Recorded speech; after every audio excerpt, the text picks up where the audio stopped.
Good evening, everyone. Welcome to the session which we are beginning from today. Now, these sessions are mainly termed as the foundation courses. These are part of the ESC training, the Employability Skills Center training. You will also have classroom training across all the districts, but we are also beginning with the online intervention. This is especially for people who are not, who will probably not be able to attend the classroom sessions, and probably you will miss some of the classroom sessions. So here we are with the online session on MANATV, and you can also watch this program on the YouTube channel of MANATV Amravati. So in case if you miss any of the editions, you can go back and look up for the episodes. So what we're going to do in this program? So as a part of this particular session, 4 to 5, we're going to talk about the communication aspects specific to CRT. When I say CRT, obviously you know the meaning. It stands for Campus Recruitment Training. Now, before we begin, let's quickly understand why exactly are we doing this exercise. So when you're studying in a college, when you're going through your academic curriculum, the problem that you face is the coverage of the topics, the coverage of modules, or whatever you learn or you get skilled through the academic curriculum is not really sufficient what the organizations are looking for when you start looking for a job. So there is an apparent gap. Now, why does this gap appear? This gap appears because our curriculum pace is not as fast as the changing worlds.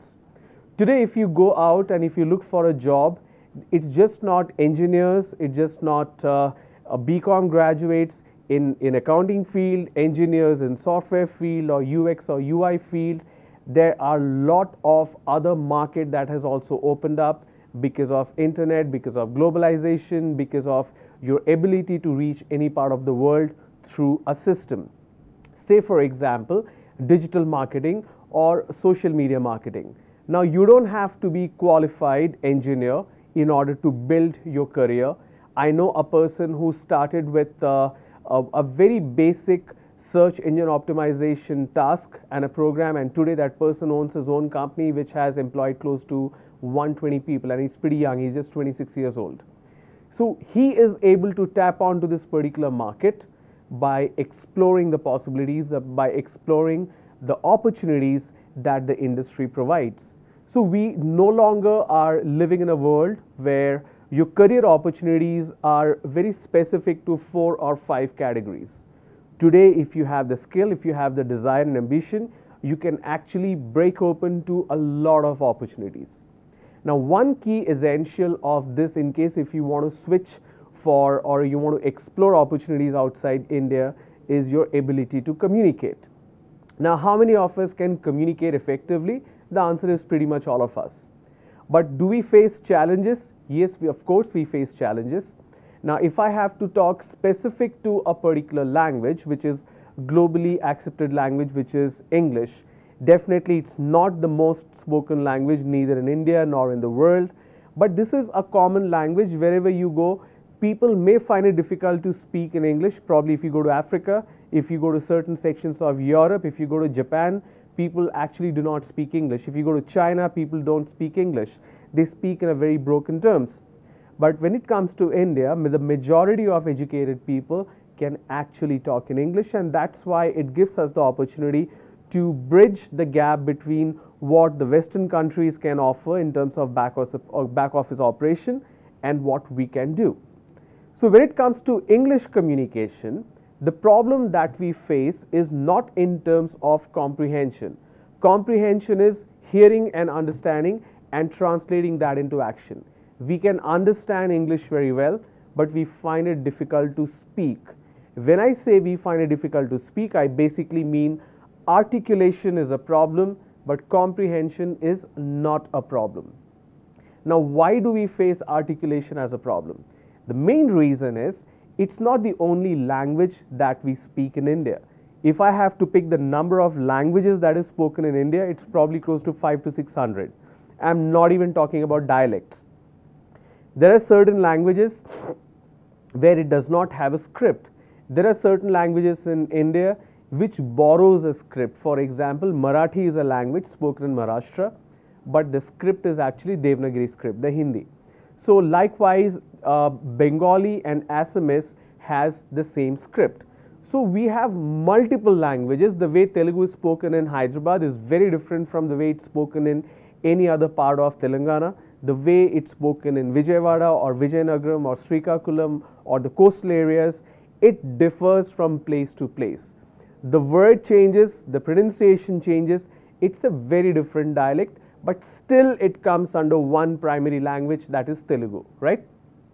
So that's why, since we have so many distributions of languages and dialects, we find it difficult to have a uniform way of speaking, and we find it very difficult to have a fluency and great vocabulary when it comes to English. My intent of this particular program is to help APSSDC, that is the skill development arm of Andhra Pradesh, the Andhra Pradesh State Skill Development Corporation. You must be seeing the logo, all right? So the intent of this particular program through APSSDC is to reach as many students as possible, as many people as possible who want to tune or fine tune their language ability, all right? So that's the overall picture. Now what I'm going to train you, or what I'm going to talk about in terms of this particular program, is your ability to have a conversation, your ability to articulate. I'm going to talk about 4 fundamental pillars. Let's have a quick look at the learning objective, which I'm broadly speaking about. So we have broken into 2 different parts. Part 1, we're going to talk about the overview of communication and communication tree. I will tell you what communication tree is all about. Unlearn and unravel common myths. The way we learned English in our school is very different from the reality. So I'm going to tell you the wrong learnings that we had in our childhood and what is the correct way. I'll talk about understanding the fundamental pillars of communication, and these are the pillars: pronunciation, grammar, vocabulary, and fluency. I will talk about listening in detail, which is the essential and critical aspect of communication. I will also touch upon effective email writing skills. The part 2 of this program, which will come later on, will talk about making the right impression, leveraging interpersonal skills for success, and effective presentation. So this is going to be like a whole package for you. I'm going to pause here for 5-6 seconds so that you can make a note of the learning objectives. Please make a note of these points. This is what you're going to learn in due course of time.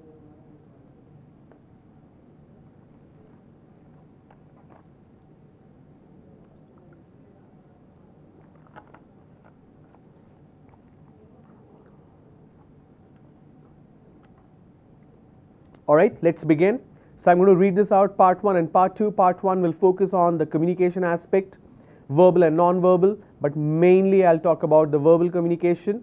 Then I'll switch on to the non-verbal, which is listening and effective, that's still going to be a part of verbal. The non-verbal is part 2, where I'm going to talk about the body language. All right.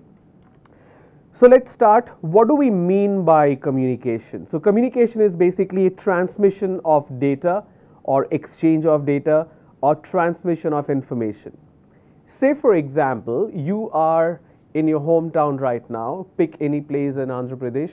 So you are in your college, you are at home, and you are talking to a person through your mobile phone, and you probably have an iPhone, and the other person on the other part of the world, say he's in New York. So the time difference is close to 10.5 hours, right? So if it's day, it's night out there.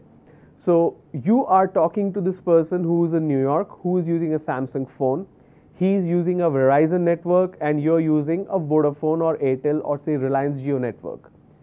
But when he asks a question, or when she asks a question, did you have your lunch? What did you eat for your lunch? You are able to receive that information. You're also able to respond to that information. So there are 2 to 3 things that is happening here.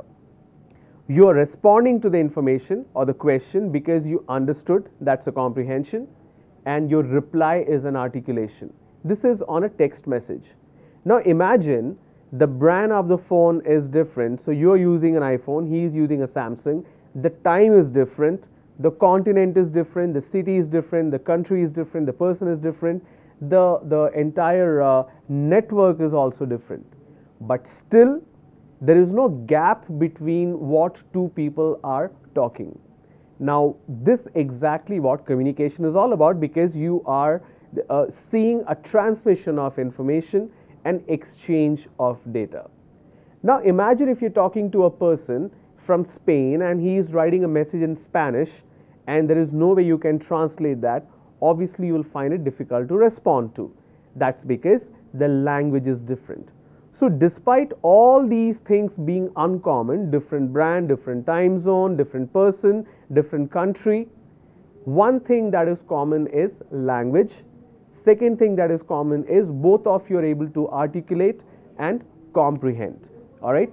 So that's exactly what communication is all about. Let's switch on to the next one. Now here we are talking about a communication myth.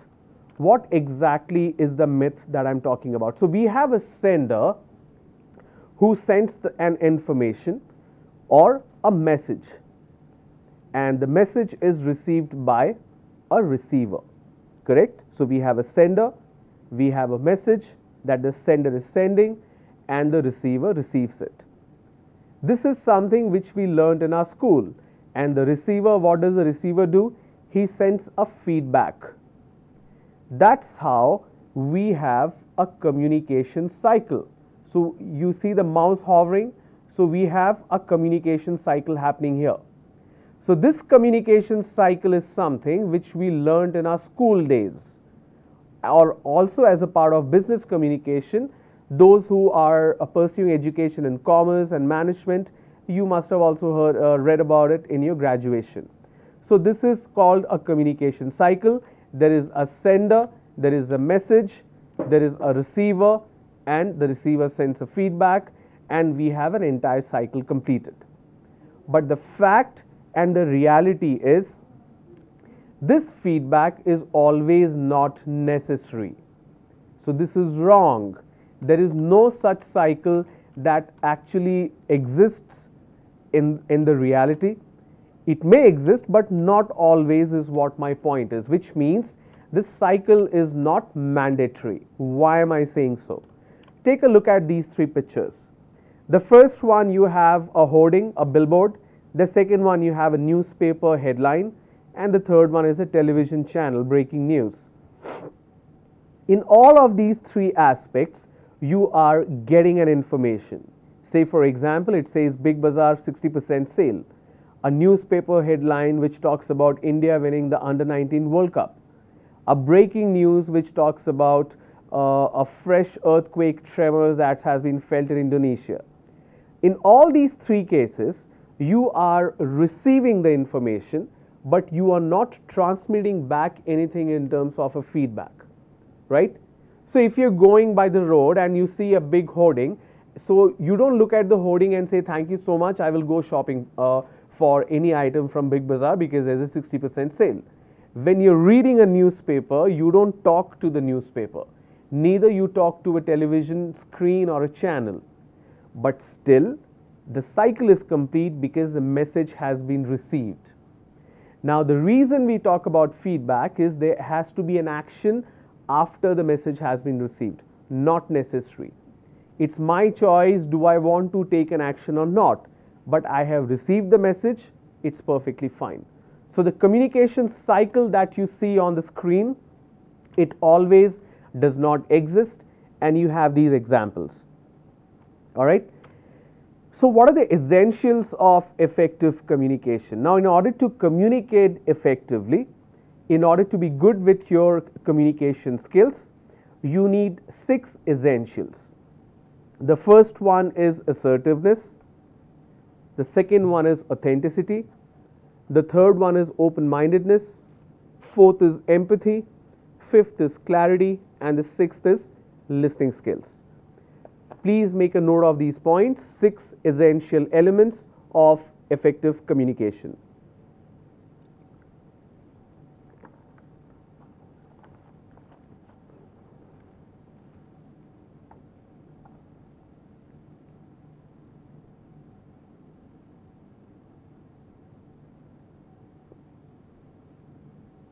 All right, let's begin.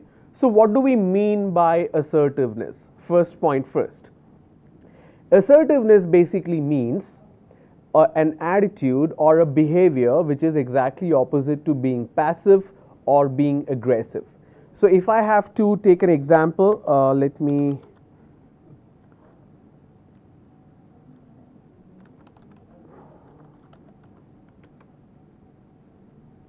just a moment. I just want to open a blank screen for you so that I can explain what exactly I mean by this.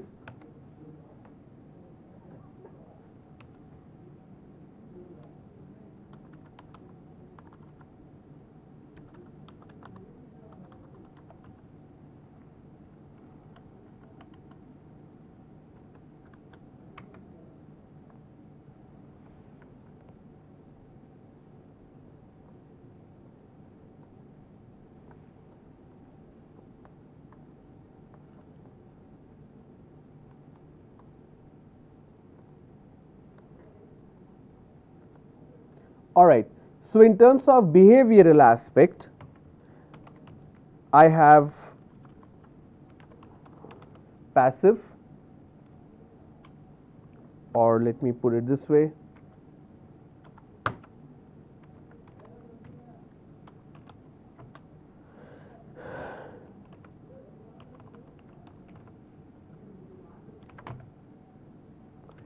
just give me a moment, I'm facing little difficulty with the keyboard here.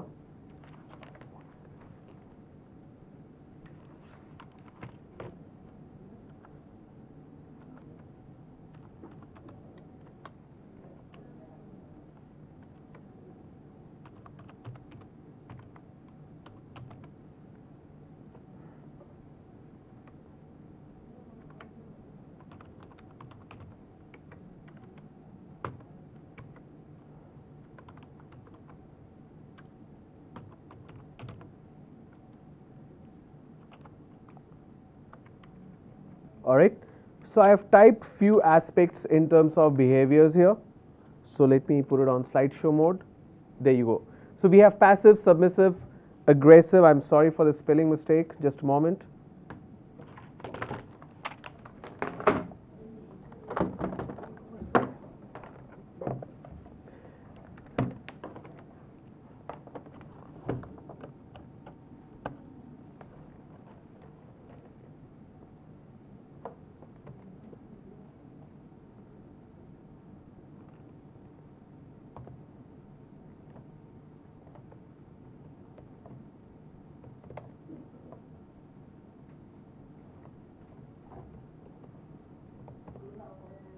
Okay, so we have these five elements. There you go on the screen.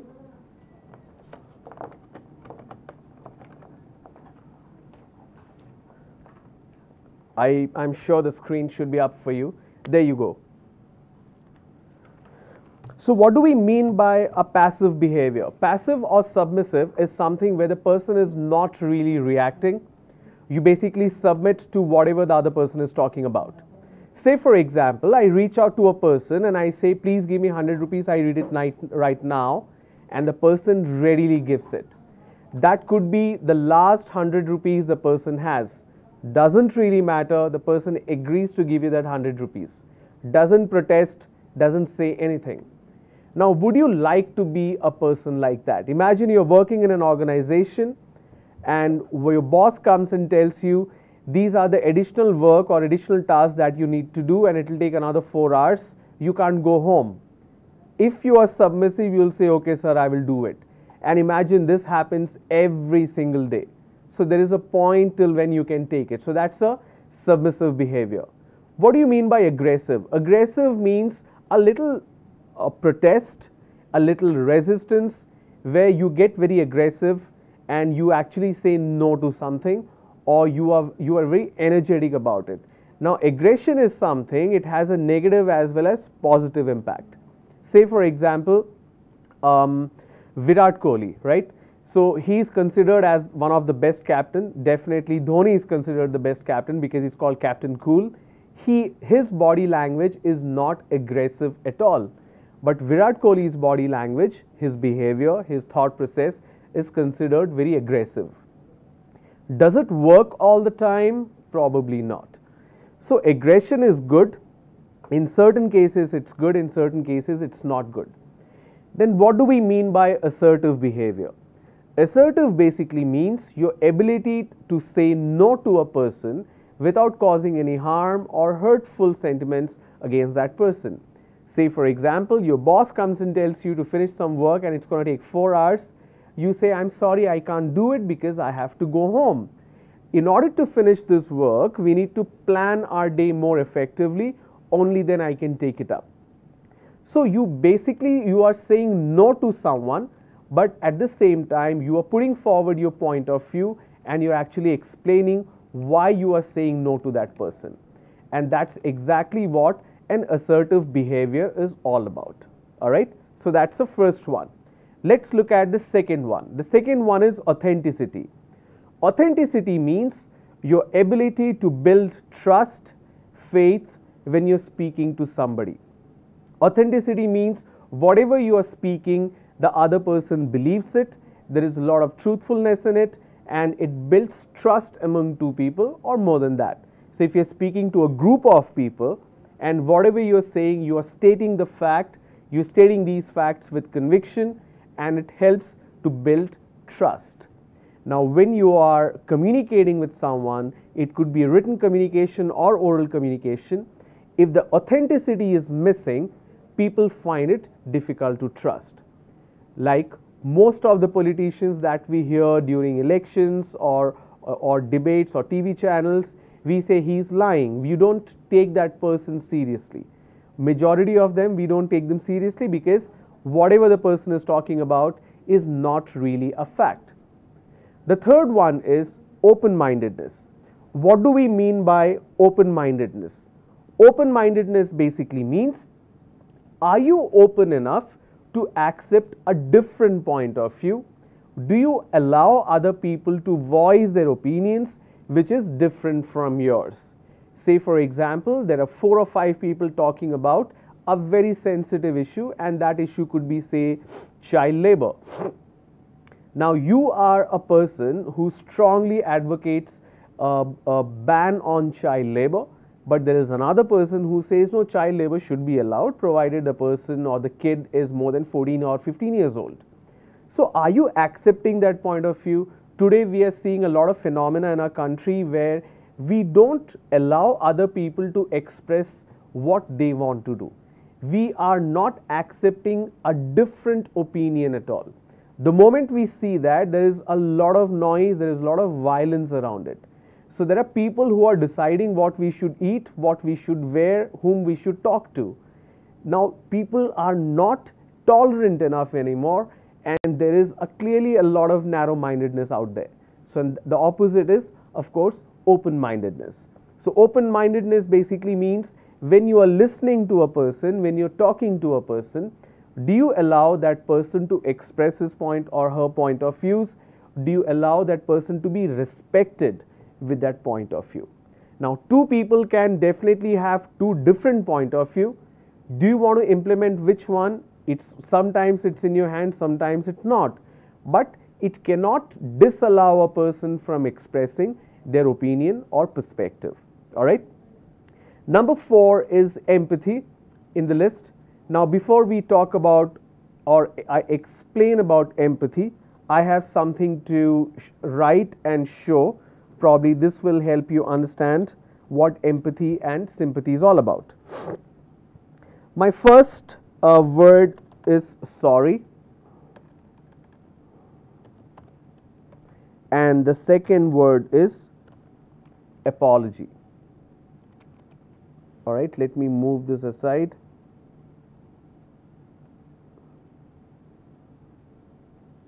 So the first one is sorry and the second one is apology. So let me quickly write a sentence.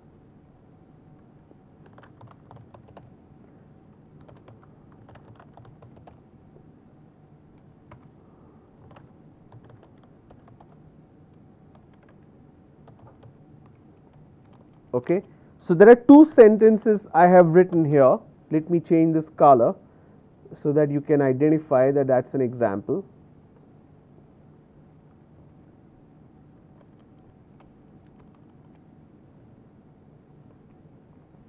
Okay, so I have the first one which is sorry, the second one which is apology. when I put that in terms of a verb, so I say either I'm sorry or I apologize. Now, reading these two words, you need to help me understand if you find any difference between sorry and apology. Now, the common myth that prevails in the student community is they say the word sorry is used when a mistake is done without being aware of it, or unknowingly somebody makes a mistake, so they use the word sorry.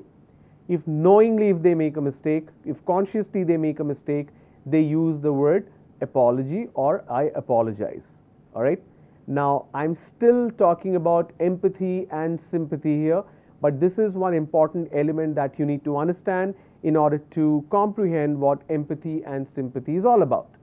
Now, the word sorry and apology is used wherever possible, interchangeable way, but there is a reason why sorry cannot be used in terms of apology and apology cannot be used in the place of sorry.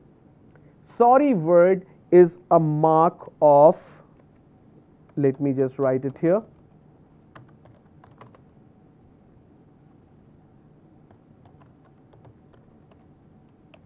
sympathy,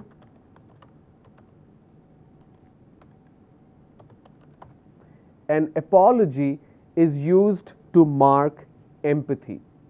Say for example, you are talking to a friend of yours and the friend tells you that he lost his cell phone and you say, I'm sorry to hear that. Now, when you say I'm sorry to hear that, the sorry word is used where you are not directly or indirectly responsible for anything that has gone bad. You are only expressing your sympathy, you're expressing an emotion. So there is no action involved, it's only an emotion. Only in those circumstances you say I'm sorry.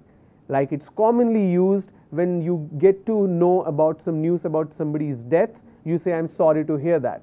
Somebody comes and says my grandfather passed away, and the response is I'm sorry to hear that. My condolences for the family. So it's a mark of sympathy, it's an expression of a feeling, an emotion. Now, apology is something you use when you are directly or indirectly responsible for it. Now, why do I say indirectly? Say for example, you have a Vodafone connection and the SIM card is not working. You call them and you say the SIM card is not working, the data is not showing 3G, and they say we apologize for the inconvenience. Even though the customer service representative is not directly responsible, but the person is representing the organization and the brand Vodafone, and it's his or her duty to apologize because they're directly or indirectly responsible for it. Now, empathy means action, sympathy means emotion. In order to have a great communication and in order to have a great rapport, you should always express empathy rather than sympathy. Sympathy is just a bunch of words.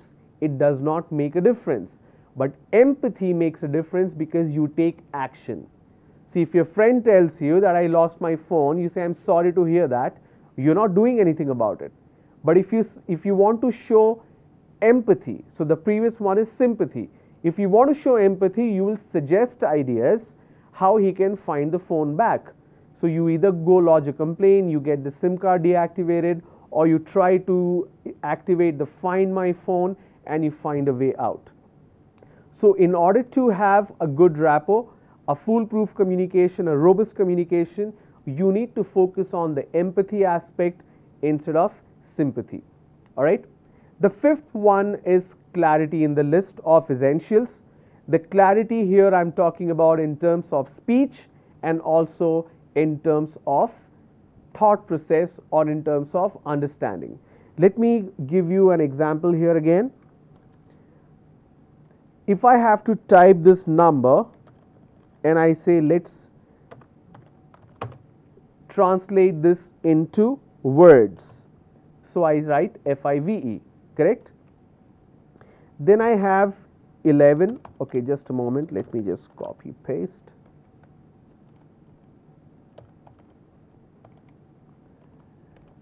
And let me spell this for you.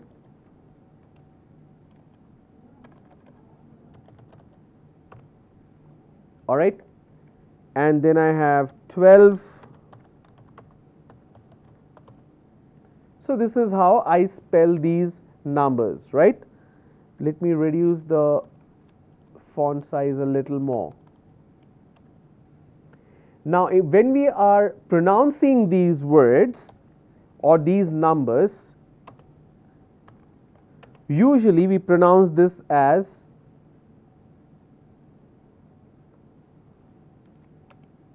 instead of saying 5, we say 5. Instead of saying 11, we say 11. Correct? We make that mistake. Instead of saying 12, we just say 12. Correct? So we pronounce the number 5 as 5, 11 as 11, 12 as 12. So this is a lack of clarity in terms of speech. Now when you're speaking to someone, this is oral communication, you got to be very clear about your pronunciation so that it's clearly audible. Say for example, you're speaking to someone over the phone and the letter B, P, D will all sound the same. If I'm saying F or S, it's actually not very clear. So if you're talking to somebody on the phone, S and F will sound the same, right? So that's why you got to be very clear in terms of your pronunciation. The same applies for your comprehension as well. Sometimes we don't understand what the other person is saying because we are thinking something else. When I talk about listening skills, I will focus on the clarity of the thought process, which directly impacts listening as well. And the last one, since I'm talking about it, is listening skills. In listening skills, basically it's a difference between hearing and listening. Hearing is the first step, listening is the second step. In order to respond, you need to listen. When we say listen, it's no longer a physical ability, it's a mental process. Now if we have the ears, we can hear, but we need to concentrate, we need to focus. Basically we say when you are hearing with your brain activated, that means you are listening. So these are the essential components of effective communication. Let me repeat them: assertiveness, authenticity, open-mindedness, empathy, clarity, and listening skills. All right. Now communication types. Now if you remember, I spoke about common myths. So here the second myth I'm going to break today. Now this is verbal communication example, face-to-face oral communication. Written communication is also verbal. The first 4 letters of the word verbal is verb, means action. So written communication, for example, memos, text message, email, handwritten note, these are also verbal. I have read a lot of articles, I keep reading news where it says the IAS officer gave the instruction verbally to police department. Verbally means they actually mean to say orally. Now verbal communication can be oral communication like I'm talking to you, or can be a written communication if I send you an email, but both are verbal communication. Then what do we mean by non-verbal? Non-verbal basically means your body language or the gestures or the expressions. Okay, so please do not make a mistake of thinking that written communication is non-verbal and verbal means only spoken words. No, that's not the fact. Verbal means face-to-face oral communication and written communication. Non-verbal means gestures, expressions, and body language. All right. Now 4 pillars of oral communication. I'm going to introduce these fundamental pillars, and tomorrow I will start with the first pillar. Now these are the 4 fundamental pillars. The first one is pronunciation. The second one is grammar. The third one is vocabulary, and the fourth one is fluency. Please make a note of these.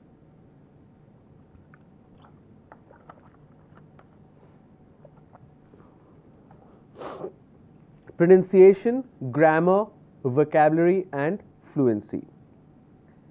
If you can master these 4 fundamental pillars, you will be an effective speaker and you will be a great communicator. Pronunciation means just the sound, the way I'm pronouncing the words. Why do we need to learn? Because people make a lot of mistakes in terms of pronunciation. Say for example, THIRD is third, but a lot of people pronounce that as third. Environment is pronounced as environment in a lot of places. Against is pronounced as against in a lot of places. So that's a mistake that people do. What do we mean by grammar? Grammar is the backbone of any language. It's a set of rules in terms of which word should come first, which word should come next, should we use ing form or should we use ed form. So basically it talks about the time and place, singular, plural, noun, adverb, adjective, the parts of speech. Basically, when you put it all together in the right form, that means your sentence is grammatically correct. So that's basically the system of a language, the rule of the language construction. The third one is vocabulary. Vocabulary basically means your bank account, but instead of money, you have words. Do I repeat the same word again and again? Like a lot of people use the word compulsory. For everything they say compulsory, instead of using the word surely, definitely and mandatory. We end up using the same word without understanding the context of the word. Like in India, we say my grandfather expired. Now the word expired is used only for medicines and perishable goods. For example, a milk packet will expire in 3 days once it's produced. So you can't use it beyond 3 days. Human beings are not products, they are not commodities, they cannot expire.